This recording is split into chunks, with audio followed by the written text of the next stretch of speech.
बिस्मिल्लाहिर्रहमानिर्रहीम। Power and poor with राजा जुल्फकार अली। जैसा कि आप जानते हैं, मैं दुनिया को दिखाता हूँ पाकिस्तान और पाकिस्तान को दुनिया। हम तस्वीर का दूसरा नहीं तीसरा रुख दिखाते हैं और आज आपको बताएंगे जो होना होता है वो तो होना होता है, जो नहीं होना होता वो नहीं होना होता है। दोनों तरफ से कोशिशें जारी रहती है। मैं सियासत की बात कर रहा हूँ, मैं इमरान खान की बात कर रहा हूँ। वैसे इमरान खान साहब का जलसा है, शुरू है। अभी इमरान खान साहब ने तकरीर नहीं की, वो कंटेनर में बैठे हुए हैं, पब्लिक भी आई हुई है। इस पर तो बाद में बात करेंगे। जब खान साहब कुछ कहेंगे तो फिर बात उनके कहे पर करेंगे। लेकिन मैं सोच रहा था कि कुछ बातें करूं, क्योंकि सियासत में दौलत की बड़ी अहमियत है। जिस तरह पावर, ताकत, अगर दौलत हो तो सबसे बड़ी एनर्जी वो है, सबसे बड़ी कुव्वत वो है। हालांकि मेरे लिए ये समझना मुश्किल था, मुझे भी वक्त लगा, क्योंकि हमने तो किताबों में पढ़ा, बचपन से वही सीखा। बेड़ा गर्क को इन फिल्मों का, ड्रामों का, कहानियों का, किस्सों का, नावलों का, कि सबसे बड़ी दौलत प्यार की है। प्यार, मोहब्बत, बेलौस, पुरखलूस, पता नहीं क्या क्या, सारी उम्र हम तो वही करते रहे, हमारी तो इसी तरह गुजर गई और बाकी भी गुजर जाएंगे। लेकिन ये सच है, प्यार अपनी जगह, लेकिन दौलत हो तो सब कुछ होता है। खासकर बड़ी चीज़ों में देखा ना, ये सियासत, जंगें, फौज, पूरी दुनिया की बात कर रहा हूँ। कोई भी चीज़ है, या आपने ज़मीन को छोड़कर ऊपर कायनात में भी जाना है।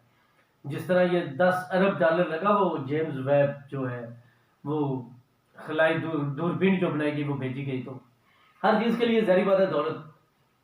तो इमरान खान साहब के खिलाफ 100 से ज़्यादा, जिस तरह वो कह रहे हैं, केसेस हैं।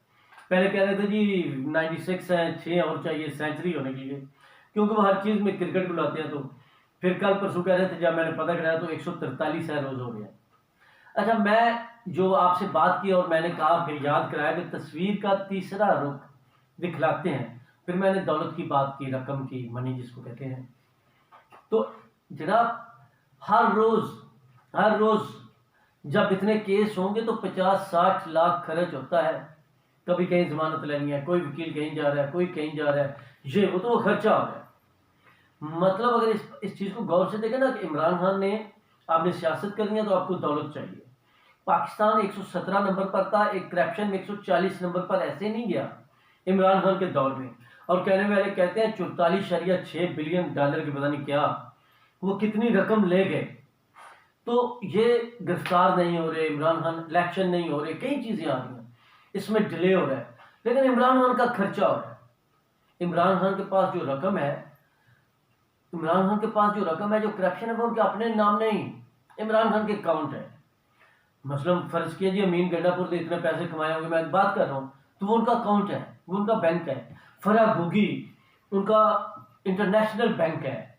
इस तरह के बेशुमार बैंक हैं जो उनके साथ दोस्त हैं। आपको याद होगा, मैं उस वक्त कहता था, जब अभी 1.5-2 साल इस हुकूमत को हुए थे, कि ये इतने पैसे कमा रहे हैं, इतनी करप्शन कर रहे हैं, कि इन्होंने अपना पिछला खर्चा खत्म कर लिया है। 2 साल के बाद मैं आपको बता रहा था, इमरान खान के दौर की बात कर रहा हूँ, आपको याद होगा, मेरे आप प्रोग्रामों में देख सकते हैं कि अब वो अगले इलेक्शन के लिए तैयारी कर रहे हैं, अगली सियासत के लिए पैसे कमा रहे हैं।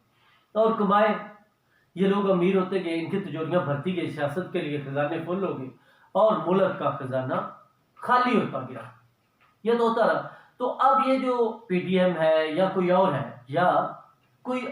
है, वो इनको इस हालत में रखा हुआ है ताकि इनका रोज खर्चा हो। ठीक है, बात आप समझ रहे हैं, मतलब वो रकम निकल रही है। अच्छा, एक तो वो है, दूसरा मसला बना, मैंने आपको पहले भी बताया था कि कुछ करोड़ रुपए गायब हो गए। फिर वो क्यूम सिद्दीकी साहब हैं, जियो न्यूज से उनका तल्लक है, तो आपको पता है कि वो ज्यादातर सुप्रीम कोर्ट की जो है वो करते हैं कवरेज। और जब ये इफ्तिखार चौधरी वाला वो तहरीक चली थी अदलिया की, तो उस वक्त ज्यादा पॉपुलर हुए, तो वो भी व्लॉग करते हैं। तो उन्होंने कुछ 50 करोड़ के नजदीक गेम आई, और फिर कहा गया कि जी ये वो 10 एमपी हैं, उनके टिकटों के पैसे हैं। अच्छा, उसके बाद फिर पता चला 1 अरब 10 करोड़ थे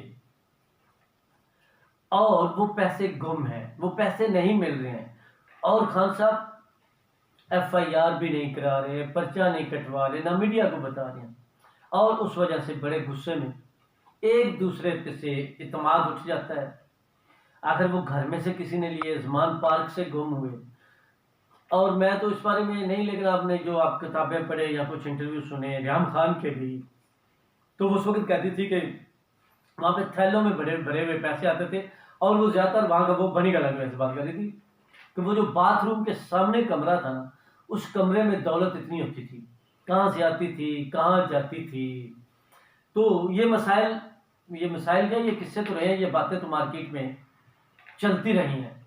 तो वो पैसे भी गए, ऊपर से फिर सियासत, फिर अगर जल्दी इलेक्शन होते तो उनमें तो कवर हो सकता था ये जो दौलत है, लेकिन दिन ब दिन हर रोज़ खर्चा हो रहा है। और पाकिस्तान का जो सियासतदान है, जैसे हम अक्सर, आपको पता है ना, मैं कहता हूँ कि जो ताजर होता है माजरत सॉरी सुदागर होता है, इन्वेस्टर होता है, वो जिस जगह पर सरमाया लगाते हैं तो वो अमन चाहते हैं। अगर वहाँ पे हालात खराब हो तो वो परिंदों की तरह, पंछियों की तरह, बर्ड्स की तरह उड़ जाते हैं, फ्लाई कर जाते हैं। तो इसी तरह एक हद से ज़्यादा जो पाकिस्तानी सियासतदान है, जाहिर बात है गैर नजरियाती होते हैं, मफाद परस्त होते हैं, लीडर भी ऐसी हैं अक्सरियत, तो वो अपनी बारी लेने के लिए आते हैं। किस पार्टी से? वो अपने हल्के से अपनी सीटें निकाल सकते हैं। तो इतने खर्चे होंगे, कब तक वो खर्चा करते रहेंगे? जब भी ये खर्चा बढ़ता रहेगा और ऐसी हालात रहेंगे तो फिर वो तंग आ जाएंगे, जो बंदा नाक आ जाए फिर छटता है। तो कुछ ऐसी सूरत हाल बनाने के लिए धीरे धीरे, रफ्ता रफ्ता, आस्ता आस्ता, बिल्कुल इस तरह जिस तरह दीमक लकड़ी को खाती है, तो ये सिलसिला उस तरह चल रहा है। मतलब मैंने जो आपको तस्वीर का तीसरा रुख बताया, मैं ये नहीं कह रहा कल हो सकता है हमारी तवक्को से ज्यादा हो, कल उनके पास और बंदोबस्त हो जाए, इलेक्शन तक वो उनके पास कोई, मतलब इतना खर्चा होता रहे उसके बावजूद उनके पास रकम हो, ये भी मुमकिन है, मैं ये नहीं कह रहा। लेकिन मैं कह रहा हूँ कि दूसरी तरफ की जो हिकमत अमली है वो यही है कि इस तरह ये लगे रहें और इनकी तिजोरियों से दौलत निकलती रहे, खर्चा होता रहे। मतलब ये अंदर जाएं ना जाएं, गिरफ्तार हो ना हो, लेकिन हर रोज पेशियां तो है, हर रोज केस तो है। एक केस काफी होता है। और आपको ये बताऊंगे, ये जो बड़े बड़े सियासी लीडर होते हैं, जो इनके जो केस होते हैं, इनकी करोड़ों में फीसें होती हैं, या कोई लोग मफाद होते हैं, लेकिन इतने केस हो तो वकील ज्यादा चाहिए होते हैं कि एक दिन में काफी प्रॉब्लम होती है। तो बात वही आ गई कि वो अफोर्ड आप किस तरह कर सकते हैं। तो जनाब ये सूरत हाल है। फिर इमरान खान साहब, क्योंकि ये जलसा जो है उन्होंने काफ़ी पहले का लाहौर का रखा हुआ था, टाइम मांग रहे थे, नहीं मिल रहा था, लेकिन वो क्यों था, ये इलेक्शन मुहिम थी, 30 अप्रैल को इलेक्शन होने थे, सुबाई वो इलेक्शन नहीं हुए। अंदर से खान साहब भी नहीं चाहते, क्योंकि वो चाहते हैं कि जो इलेक्शन होने इकट्ठे हो सब हो, क्योंकि खान साहब की जंग कुर्सी की है, और खान साहब की कुर्सी तो वजीर आजम की है। खान साहब की मंजिल जो है, टारगेट है, वो तो वजीर आजम हाउस है। तो ये समियाँ जो उन्होंने कुर्बान की थी, ये भी इसलिए की थी, और उसका उनको कोई फ़ायदा नहीं हुआ, अच्छा रिजल्ट नहीं मिला खान साहब को। और अब ये तो आने वाला वक्त ही बताएगा कि क्या होगा। लेकिन उसके साथ साथ मैं आपको ये बता दूं, आईनी बुरहान भी है, दूसरा बुरहान भी है, लेकिन उसके साथ ये जो 8 अक्टूबर की डेट दे दी गई है, और आपने देखा कि कल वो जो खैबर पख्तूनख्वा के गवर्नर है, उन्होंने भी कहा कि 8 अक्टूबर को मारे कराया जाए। तो अगस्त में, तो अगस्त के शुरू में वक्त ख़त्म हो जाता है असम्बलियों का। मतलब ये जो शहबाज शरीफ की हुकूमत है, ये जो बची हुई हुकूमतें हैं, 4 साढ़े 4 महीने के बाद इनकी मुद्दत तो वैसे ही ख़त्म हो जानी है, आपकी 5 साल जो मुद्दत है। तो फिर इलेक्शन होनी है, जनरल इलेक्शन होनी है, तो वो सब अक्टूबर में ही लगता है, इलेक्शन इकट्ठे होंगे आज के दिन तक। वैसे पाकिस्तान है ना, उसमें कुछ भी हो सकता है, लेकिन 1 साल इसमें गुजर गया, अब तो वक्त ही गुजर गया है। और अगले अप्रैल की 16 अप्रैल के बाद तो वैसे ही कोई फौत हो जाए, कोई और मसला हो जाए, जो मौजूद भी है पीएमए में, तो वो इलेक्शन भी नहीं होते। आखिरी 120 दिन जो होते हैं, 4 माह होते हैं, उनमें इलेक्शन नहीं होते, क्योंकि उसके बाद जनरल इलेक्शन होने होते हैं।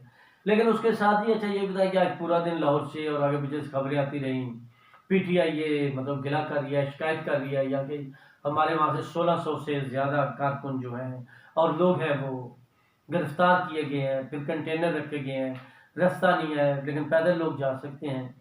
बहरहाल यहाँ पे जलसा तो उनका बड़ा होगा, ज़ाहिर बात है, जो मिंटो पार्क है, आज़ादी चौक है, या जो भी है, मतलब मेरा पाकिस्तान वाला एरिया सारा यादगार, तो अंदर तो ग्राउंड भरा हुआ है, सीधी सी बात है।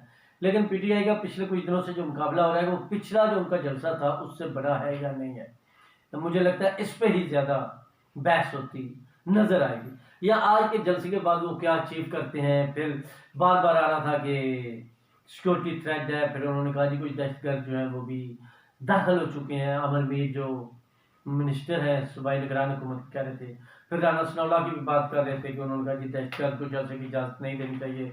तो उन्होंने कहा जी हमें अदालत ने इजाज़त दी है और अगर वो जब इस्लामाबाद दहशतगर्द जलसा करने जाएगा तो वहाँ पर राना सनाउल्लाह साहब उनको ना करने दें। तो ये तो मतलब बयान जो मुख्तलिफ हैं आगे पीछे चलते रहे हैं, और उसके साथ जो पीटीआई की तरफ से आ रहा है तो उन्होंने कहा जी हमारी ज़्यादा जो इर्द गिर्द आगे पीछे जो सिक्योरिटी है वो अपनी है। इस वक्त तकरीबन 12 से ऊपर टाइम हो चुका है, 12:15 से ऊपर हो चुका है, तो अभी खान साहब ने तकरीर शुरू नहीं की। वो एक कंटेनर जो बना रहे पाकिस्तान के सामने, कंटेनरों के ऊपर कंटेनर लगाया हुआ है, चौबारा बनाया हुआ है, तो उसमें बैठे हैं, पब्लिक है, फिर वो स्पीच करेंगे और उन्होंने कहा था कि वो अपना अगला लाए अमल देंगे। तो सारी बात है, वहाँ पे पब्लिक को देख कर और काफ़ी चीज़ों को मद्देनजर रखकर राय अमल देना होता है। उधर से शायद मितला साहब हैं कोई, तो उन्होंने बाजवा साहब के भी काफ़ी इंटरव्यू कह लें, कहते हैं, कभी कहते हैं इंटरव्यू है, कभी कहते हैं गुफ्तगू है, कभी कहते हैं मुलाकात है, और उसमें बातें हुई हैं। जो भी है मकसद तो बातें और खबरों का होता है। कोई उसको झुठला रहा है, वो उसको मान रहे हैं, साथ वो कह रहे हैं कुछ चीज़ें हम बता सकते हैं, कुछ चीज़ें मैं अभी नहीं बताऊंगा, वो आप दिन काज है। और मेरा दूसरा पार्ट रोकने के लिए बड़ी कोशिश की जा रही है, लेकिन वो अब मैं चाहूँ तो फिर भी नहीं रोक सकता, क्योंकि वो चीज़ें तो मैंने आगे जिस जगह भेज दी थी, वहाँ से फिर वो खबरें जो है वो निकलेंगी। तो जनाब ये थोड़ा बहुत मैंने आपको कुछ बताने की जो कोशिश की है।